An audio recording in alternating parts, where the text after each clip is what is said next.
This is Nightline. Tonight, the Charlie Kirk assassination. The leading conservative youth leader and firebrand killed in front of a crowd on a Utah college campus. I saw that he was shot in the neck and that he was squirting blood everywhere. Chaos erupting after the gunfire. It was horrible. And all I felt was like everybody bringing me down to the ground. All I hear is screaming. Credited with bolstering the president's youth vote, even speaking at the RNC. Trump is the bodyguard of Western civilization. What we're learning from police tonight. Plus, teens and screens spending hours and hours on their devices. We're going to look back at this time, and it's going to be akin to how we look at smoking in the 30s and 40s. Parents desperate for a solution. We tried several other ways to stop it: therapy, restricting use. Why one clinical psychologist says the solution is going old school. What do you swear to do from this day forward? Manage my screen time. Manage your screen time. But did it work? What happened when we checked in a few weeks later? And a royal reunion. Prince Harry and King Charles face to face for the first time in more than a year and a half. From ABC News headquarters in New York, this is Nightline. Good evening. Thanks for joining us. I'm Stephanie Ramos. Tonight, chaos and horror on a college campus. Conservative activist Charlie Kirk gunned down in front of a crowd at Utah Valley University. The state's governor calling it a political assassination. Everyone's just like scared. Like it's traumatizing. I watched a fountain of blood come out of the side of his neck like a water fountain. And it was surreal. I saw that he was shot in the neck and that he was squirting blood everywhere. Witnesses describing the horrifying shooting death in broad daylight today of conservative activist Charlie Kirk on a college campus in Utah, the latest act of political violence in America. Tonight, law enforcement still looking for the person responsible. We believe this was a targeted attack towards one individual. I want to be very clear that this is a political assassination. We just need every single person in this country to think about where we are and where we want to be. A controversial figure, Kirk said he was no stranger to death threats, speaking on the George Janko show last year. We get death threats all the time. You know, they come, they send stuff to our homes and all that. And yeah, that's just par for the course. I mean, if you are not getting active death threats, you're not really doing much for the country. The founder of the conservative organization Turning Point USA, an author and media personality, he built a massive following, particularly popular with young audiences. At just 26 years old, he spoke at the 2020 RNC, endorsing Donald Trump. Trump is the bodyguard of Western civilization.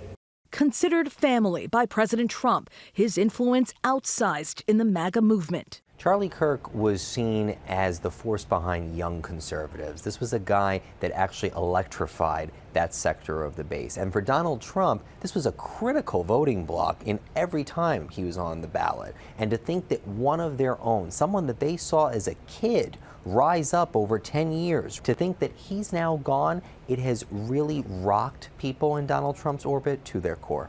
Trump was the first to announce Kirk's death today, posting on his Truth Social account, saying in part, "No one understood or had the heart of the youth in the United States of America better than Charlie.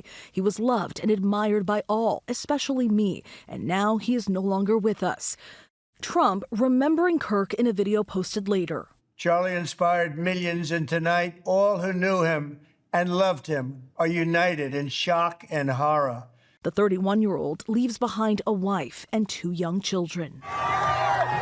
It was just weeks into the new school year at Utah Valley University. Thousands gathered to see Kirk, as captured on his social media, on the first stop of his American comeback tour this fall. That's a lot of people, Utah, I'll tell you what.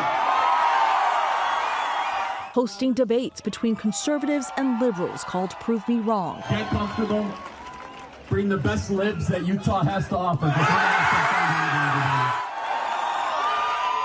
Just after noon, local time, Kirk sitting on a stool, talking to the crowd. And as he was answering a question about mass shootings in America, a single shot was fired. Do you know how many mass shooters there have been in America over the last 10 years? Counting or not counting gang violence? Great.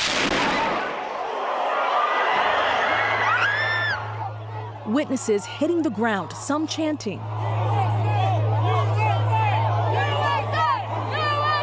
Kirk's own private security detail took him from the location, a witness capturing the moment on video. I pulled out my phone and recorded the security putting Charlie in the vehicle. I looked at his face and it was lights out. I mean, his eyes closed. He fell back. He did not move. Some attendees criticizing the lack of security at the event. We registered for tickets, but they weren't even looking for tickets. Anyone could just walk in. It was at probably the worst place in campus because there's so many areas where anyone can just walk in. This is the police chief's nightmare. We did have 6 officers working that event.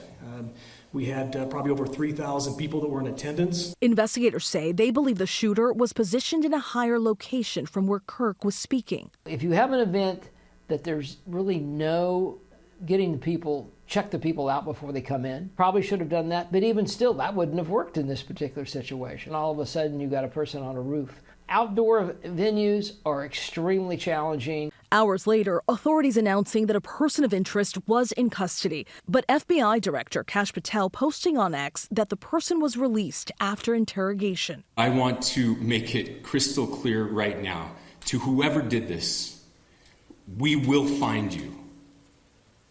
We will try you, and we will hold you accountable to the furthest extent of the law. Political violence has become increasingly more frequent. In April, Pennsylvania Governor Josh Shapiro's home was set on fire after an arsonist threw Molotov cocktails, upset about the governor's stance on Gaza. I mean, this is sadly a real part of our society today, and it needs to be universally condemned. In June, 2 Minnesota lawmakers were shot. The suspect had a list in his home targeting abortion clinics and lawmakers. There's no place for this politically motivated violence in our democracy. And last year, Trump surviving 2 assassination attempts, including one while campaigning in Pennsylvania. Today, Democrats sending their condolences. Former Vice President Kamala Harris writing on X, "I condemn this act, and we all must work together to ensure this does not lead to more violence." Mourners leaving flowers outside the Turning Point offices in Arizona.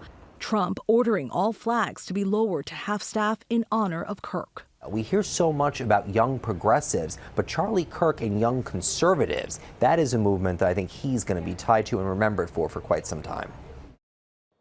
We will, of course, continue to follow this story on all ABC platforms, including complete team coverage on GMA in the morning. Up next, digital detox. One psychologist with an old school idea to get kids out of their comfort zones and off their screens.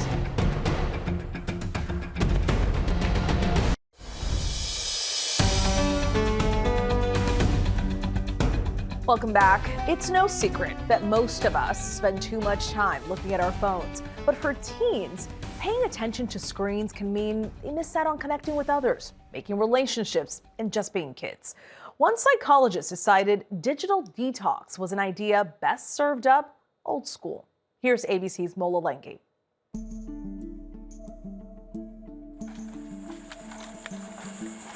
Whether it's a short hike, All right, you ready?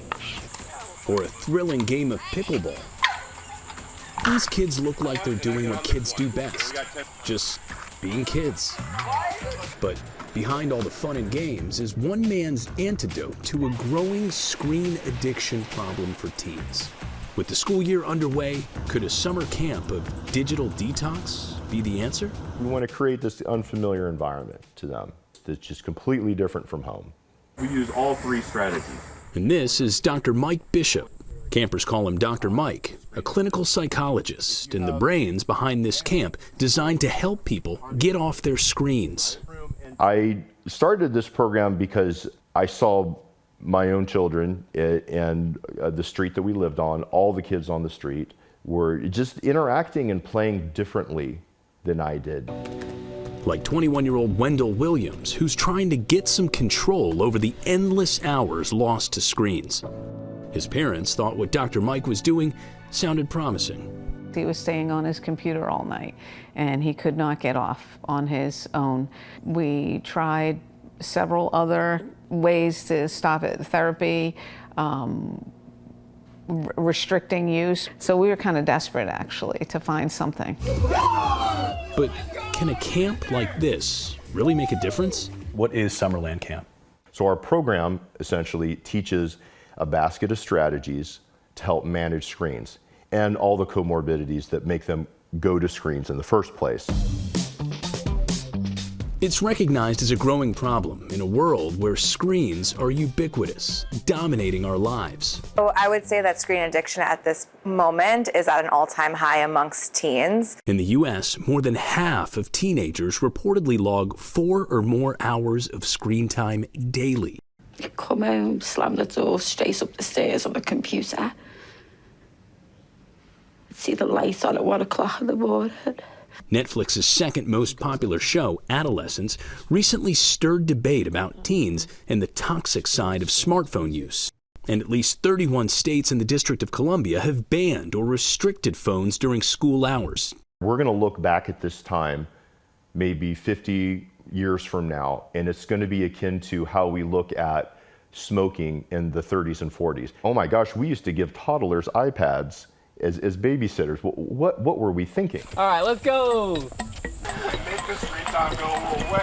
Make the screen time go away. Summerland is trying to change the trend with their team of 6 counselors taking up to 12 campers at a time for up to 8 weeks. And the cost can reach as high as $21,000. For me, it was like all-consuming, and it was unhealthy. It was like an addiction that was just didn't know how to stop it.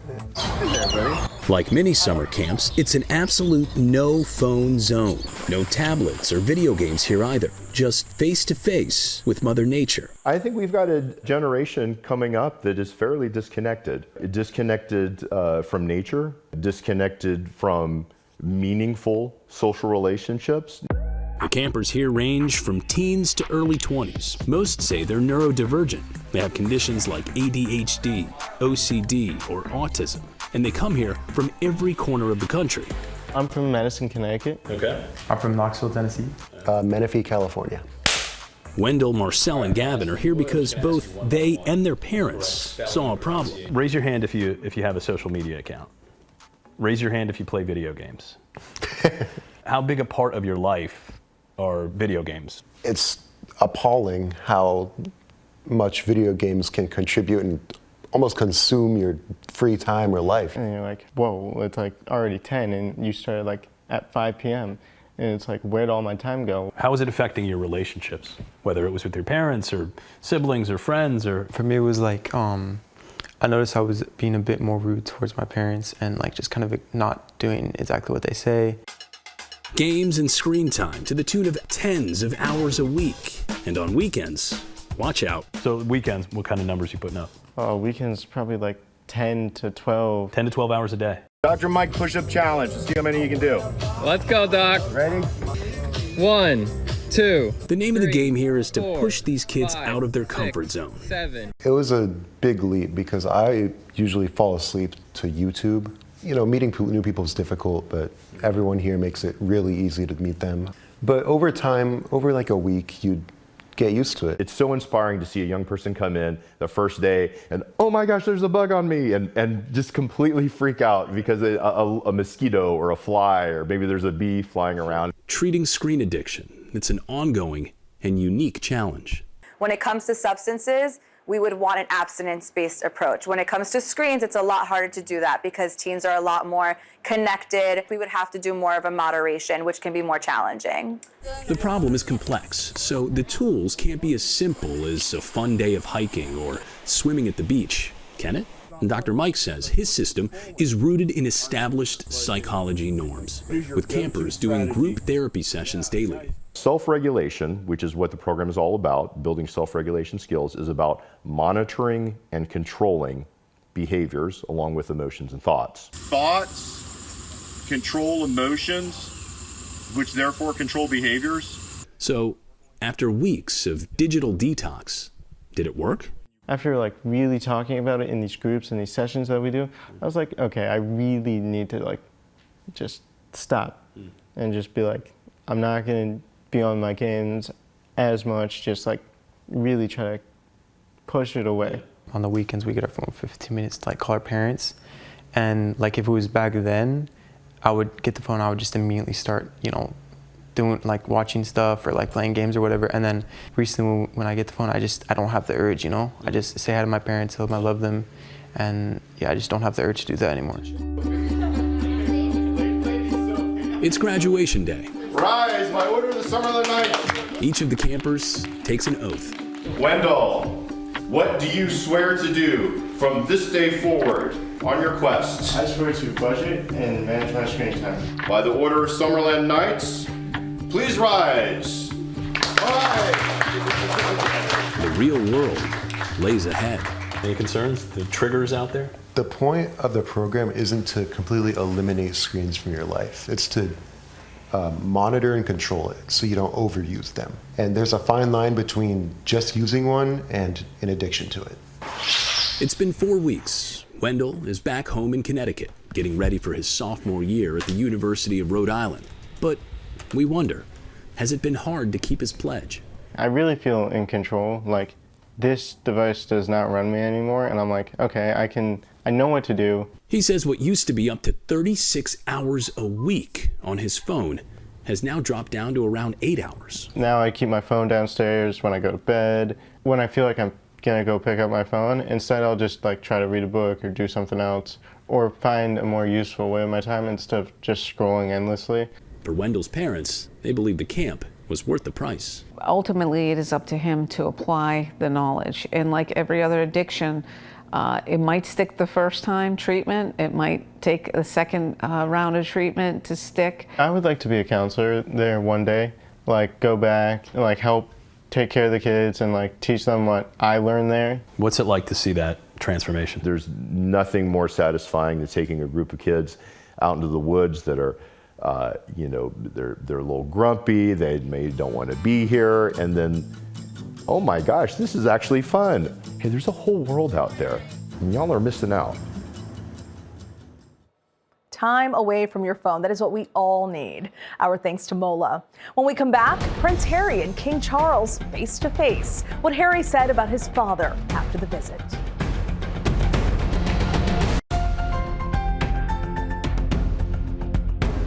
Finally tonight, a royal reunion. Prince Harry and King Charles face to face for the first time in more than a year and a half. Harry visiting his father not far from Buckingham Palace, having a private tea lasting just under an hour. The two last together when Charles revealed his cancer diagnosis to the world, with Harry since telling the BBC he'd like to mend their relationship. I would love reconciliation with my family. There's no point in continuing to fight anymore. As I said, life is precious. When asked tonight how his father was, Harry said, quote, "He's great. Thank you." And that's Nightline. You can watch all of our full episodes on Disney Plus and Hulu. We'll see you right back here at the same time tomorrow. Thanks for staying up with us. Good night, America.